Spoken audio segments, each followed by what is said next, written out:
Welcome to this week's Parent Squad. I'm Felicia Lawrence, and parents, we got to get to this hot topic, okay? It's something that many of you may have experienced, but we don't always really talk about it. So your kid comes home from school with a glowing report from their teacher. I mean, they are just great in class. But as soon as they hit the door, they just become a totally different kid. And let's just say, they aren't acting like the angel that they were in the classroom. Well, that behavior actually has a name, and it's called after-school restraint collapse. And we're here to talk about it. And joining us now for this conversation is Amanda Hauser, who is a mom of 8 and a teacher and a contributor at Indianapolis Moms. Thanks for being here. As well as Dr. Melissa Hord, who is a child adolescent psychologist at Riley Children's Health.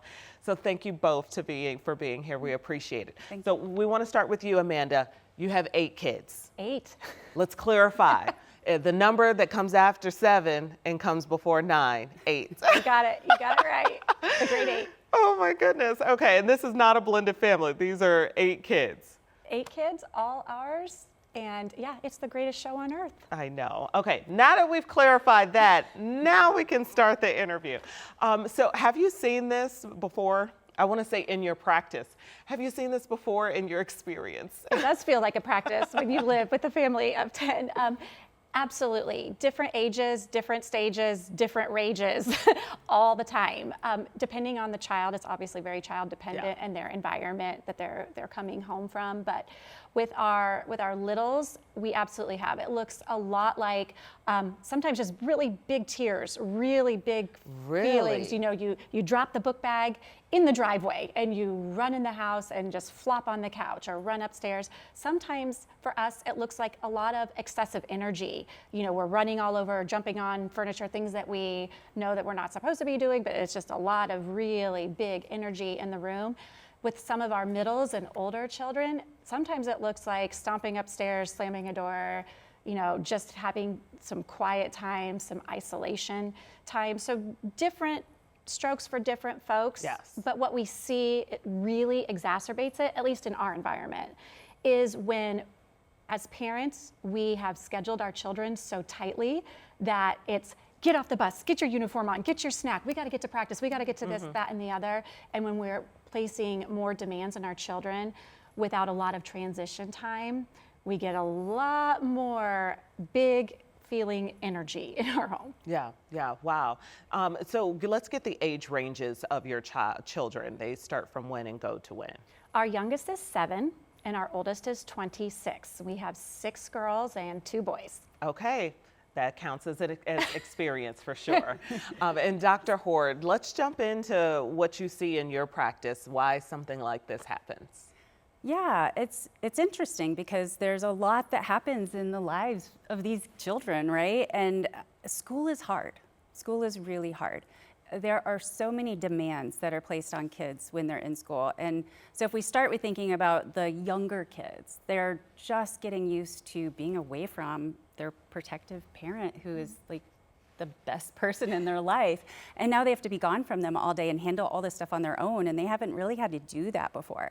It's also a really long day. 7 hours is a really long time. And they're being asked to basically override all of their natural desires and behaviors that they're used to doing, right? Now they have to either sit in a chair or sit on a rug.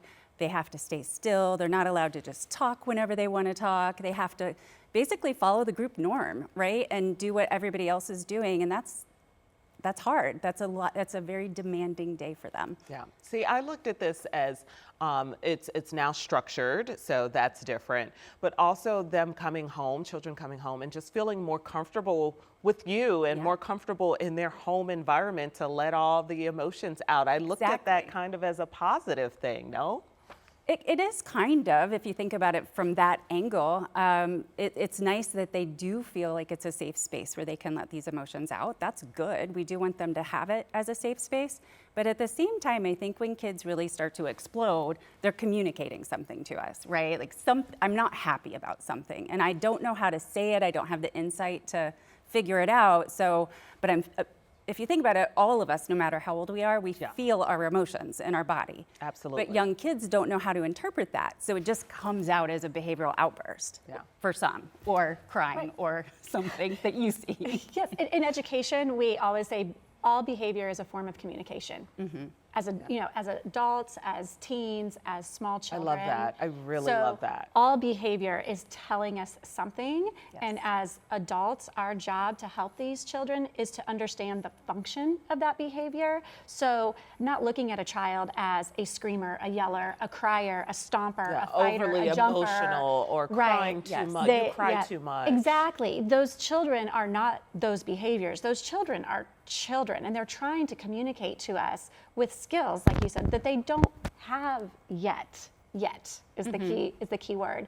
And so we need to help them understand that, and as adults step back instead of looking at yelling, crying. What is the function of this yelling and crying? What is the name that we need to put on it? At school, we say name it to tame it. So instead of just being mad, what is that emotion? I'm really frustrated. I really wanted to come home and play, but you're telling me I got to get my uniform on and go to practice and eat my snack and do my homework and do the things. Or I'm just really sad. I just missed you today and I just wanted to be with you. So maybe that's what those tears are a manifestation of. Yeah, absolutely. What do you find that works in your home? I know you said you have, obviously anyone would, but different children, different needs. Right, absolutely. I think going back to the safety that you kind of mentioned that kids feel at home, one of the greatest things that we have found that provides kind of safety and predictability in our home is routine.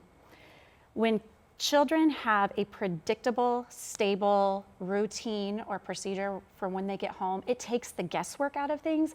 It takes like that angst of, oh my gosh, what's going to happen next? When there's the next shoe going to fall? Is somebody going to require something of me? So we really like just very simple routines. We get off the bus at our house, we hang up the book bags, we take off our shoes, and we just take a deep breath. Yeah. And so we take that time to just kind of decompress, maybe have a snack, have a little bit of free time. But if we do that every day, it is a predictable routine. Even something as simple as mom is always there at the bus stop. So they can see you, they can breathe, get themselves a little bit regulated, walk into the house a little more regulated. So just a lot of simple structure. It doesn't have to be fancy. It doesn't have to be a chore chart. It doesn't have to be a sticker chart, but just that routine is helpful. Okay, I want to underscore the fact that you're also this working mom. I feel like that deserves an extra applause for sure. Dr. Hord, let's give some more advice for parents. I love what she's saying, Amanda is saying about having the structure in your home to kind of help with predictability. They always say kids thrive in structure. 100%. They do. And they need it. They really do need it. It gives them kind of a sense of safety when they understand what's going to be happening in their world and what's expected of them. They don't have to figure it out, right? Yeah. That's too hard. And I love the word that you used, Amanda, when you said decompress, right? And that's exactly what these kids need, right? So not every kid is going to come home and collapse, right? They're all going to do it in a little bit of a different way.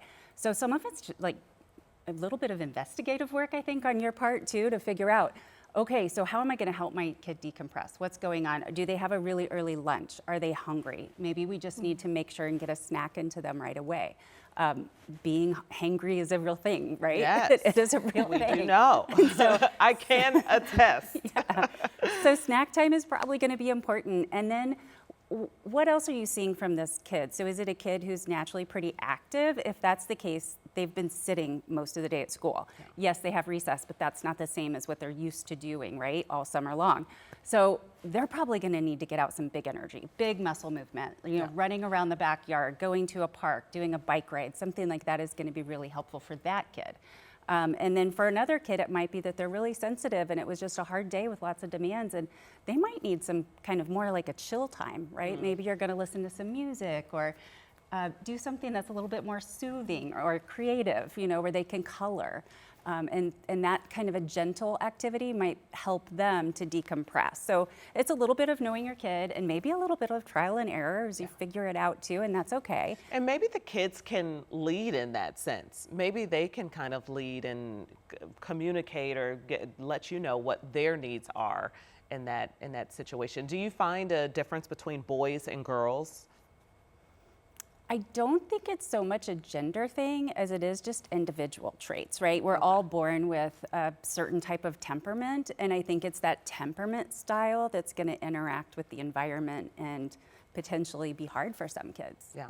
As we were describing ways to help them decompress and kind of regulate their emotions / communicate that too, I was just thinking about all the activities and what kind of role that could or should play, if there's any advice to parents, because you want your kid to have all these experiences. You think it's good for them to have swimming and baseball practice. I mean, when do you have too many activities, and when do you should you do a little bit more? How do you know?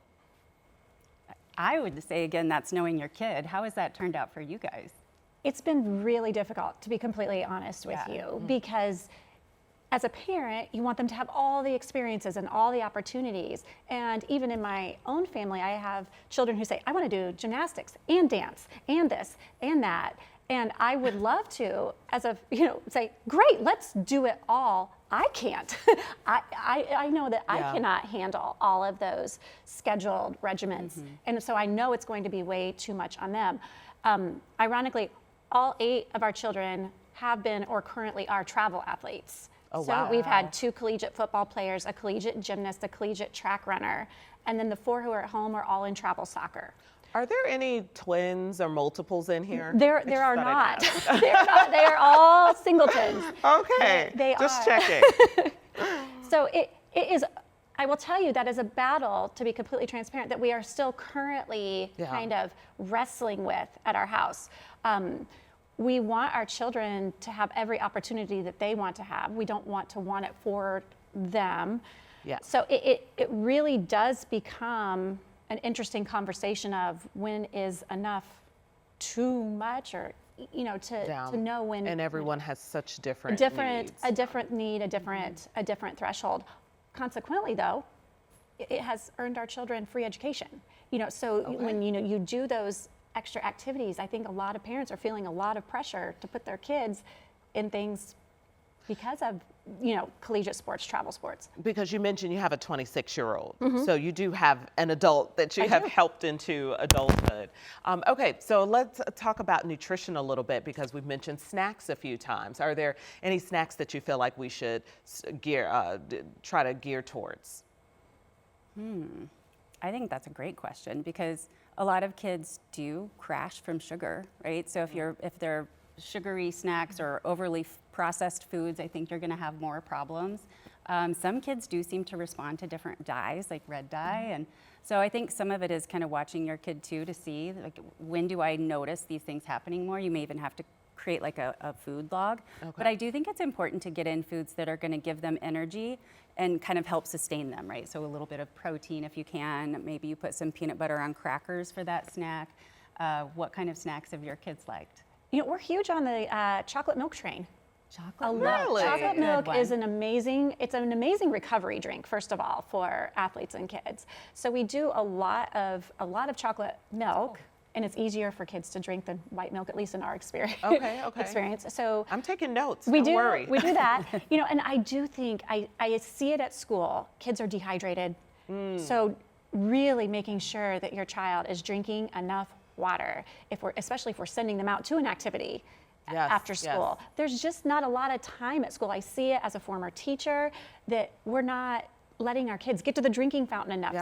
And now everyone has these Stanley cups and different mugs and fun things, and I'm like, I don't remember doing any of that like that as a kid. We didn't drink water as a kid. Now it's better, so good thing. It is. In fact, one of our schools in our district does not allow the kids to have water bottles at their desk because they're afraid they're going to spill them on their computers and whatnot. Okay. So that is just another thing to be aware of as a parent if your child is coming home to you dehydrated. Yes, having the proper fuel in their body, that makes a lot of sense. Okay, so let's also talk about the older kids now, because those teens and tweens, they come home, they could check out, and you can hardly get a word out of them, maybe even end up getting a little bit of attitude, and then they head straight to their rooms and onto their devices.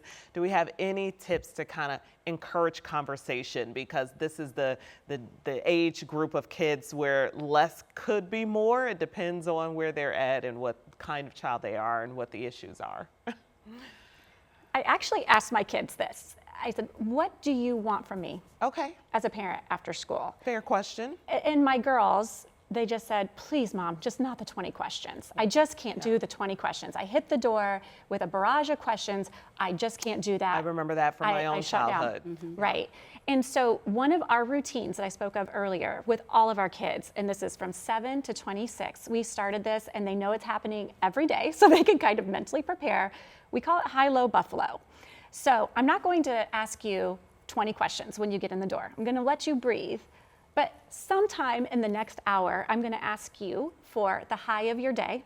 And I don't care what that is. Maybe it was you got to be line leader. Maybe it was an A on the test. Maybe they served pizza at lunch. Maybe you got picked to be it at tag at recess. It doesn't, whatever was a high to you. Mm-hmm. What was your low?